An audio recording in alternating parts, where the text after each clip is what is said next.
animal's tendons. Unexpectedly, the yellow-haired man refused to do it. He said that we came here just to get some money and didn't want to. The matter got out of hand, but the gangster boss knocked the yellow-haired man down. Unexpectedly, the next second, the yellow-haired man aimed his gun at the gangster boss. No matter how tough the gangster boss was, he didn't dare to shoot him, so he had to put down the dagger angrily. At this time, the yellow-haired man came to the woman again. He promised to spare his life as long as the woman gave him the password. After hearing this, the woman was willing to give him the password. But after opening the safe, the few people were dumbfounded, because there was no money in it. There was only a sharp hacksaw, and it was written on it that there was no money, but there was worth 1 million. Just when the woman, the necklace on the neck. But even though the men tried various methods, the necklace on the neck could not be removed. This puzzled the gangster boss. He picked up a hacksaw and was about to saw off the woman's head. However, he was strongly opposed by the yellow-haired man again. However, during the fight, the gangster boss accidentally pushed the yellow-haired man against the wall. His head hit the clothes drying rack hard,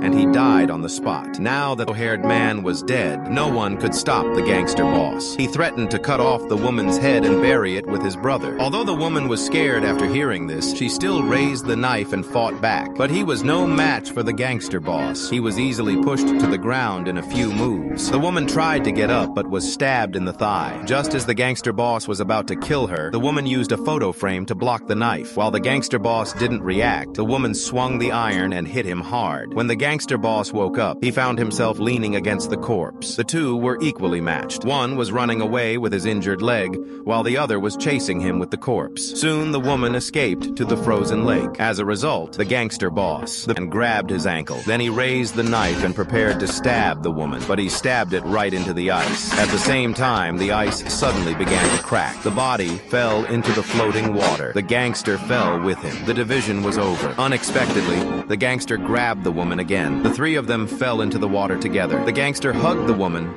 and prepared to die, but the woman naturally didn't want to, so she pulled out the dagger again and stabbed it into the gangster's eyes. With the help of the dagger, he successfully broke through the ice. Then he tried his best